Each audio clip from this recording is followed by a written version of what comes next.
1974, algo cruzó el cielo de Chihuahua y no debía estar ahí. No tenía identificación, no respondía y no seguía ninguna ruta conocida. Horas después, dejó de aparecer en el radar, pero no desapareció, cayó. Bienvenidos a Archivo Vórtice, donde investigamos incidentes que no fueron explicados, solo ocultados. Este es el expediente 004, el accidente de Coyame. Agosto de 1974. En el norte de México, el desierto de Chihuahua se extiende como un territorio olvidado, pero no vacío. Durante la Guerra Fría, este cielo no era un paisaje, era un perímetro. Sistemas de radar estadounidenses monitoreaban cualquier objeto que cruzara la frontera. Cada avión, cada señal, cada anomalía. Todo tenía que ser identificado. Hasta esa noche, porque lo que apareció no encajaba en ningún registro. Y cuando algo no puede ser identificado, se convierte en un problema. A las 22:07 horas, los sistemas detectaron una traza. No era un avión comercial, no era un satélite, no era un meteorito. Su velocidad superaba los 2000 nudos y mantenía una altitud imposible para cualquier aeronave convencional. Pero lo más extraño no era su velocidad, era su comportamiento. El objeto descendía, pero no de forma continua. Bajaba, se detenía, se estabilizaba. 5 minutos exactos. Luego descendía de nuevo, como si fueran niveles. Este patrón se repitió varias veces, como si el objeto estuviera analizando el terreno o ajustando su trayectoria con precisión milimétrica. Cruzó la frontera hacia México sin autorización, sin comunicación, sin identificación, y se dirigía directamente hacia una zona rural, Coyame. En ese mismo momento, una avioneta civil mexicana volaba en esa ruta.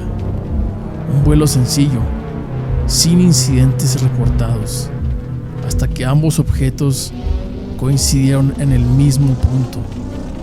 Los radares registraron una anomalía súbita, un pico de energía, una saturación total. Y después, nada. La avioneta desapareció. No hubo señal de auxilio, no hubo restos detectados de inmediato, pero el segundo objeto sí cayó. Habitantes cercanos describieron lo mismo, una luz intensa, pero fría, no como fuego, no como explosión, un sonido grave, prolongado, como si algo pesado estuviera desgarrando el aire. Y luego, el impacto. Pero no una explosión convencional. No hubo onda expansiva visible, no hubo incendio extendido, solo un punto de caída preciso. El ejército mexicano fue desplegado. Su misión, localizar el punto de impacto, evaluar daños, recuperar evidencia. Llegaron al sitio y lo que encontraron no coincidía con un accidente aéreo normal. Restos de la avioneta dispersos, fragmentados, como si hubieran sido desintegrados por la fuerza del impacto.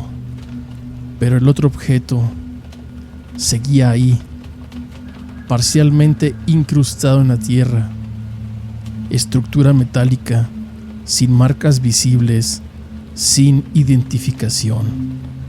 El equipo se acercó y ahí algo cambió. No hubo explosión, no hubo ataque, no hubo advertencia.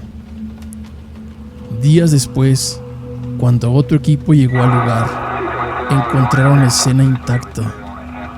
Vehículos encendidos, puertas abiertas, equipo abandonado. Y los soldados, sin vida, sin heridas, sin sangre, sin señales de lucha, murieron donde estaban. Algunos informes no oficiales sugieren una causa: asfixia repentina, como si algo en el ambiente hubiera desplazado el oxígeno o interferido directamente con el sistema respiratorio. Una exposición breve, pero letal. El incidente dejó de ser local, se volvió estratégico. Días después, una operación conjunta tomó control. Un helicóptero sin insignias descendió en la zona, personal con trajes de contención y otros que no pertenecían al ejército mexicano. El perímetro fue cerrado. Nadie entraba, nadie salía. El objeto fue asegurado, cargado y retirado del país.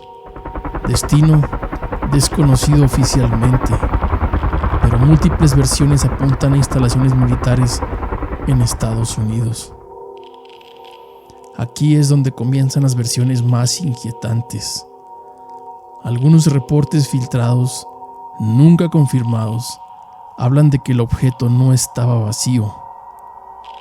Describen estructuras internas, no mecánicas, sino parcialmente orgánicas, y posibles entidades, no seres como los entendemos, sino formas diseñadas para una función específica, sin órganos innecesarios, sin capacidad de comunicación convencional, como si no fueran pasajeros, sino parte del sistema.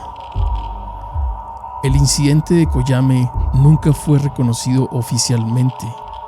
No hay informe final, no hay explicación pública y solo quedan fragmentos, testimonios y silencios demasiado consistentes. Y en casos como este, el silencio no es ausencia de información, es evidencia de que algo ocurrió ahí.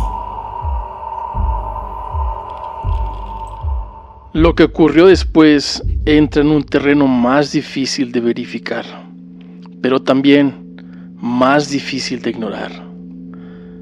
Se dice que el objeto recuperado no permaneció en México.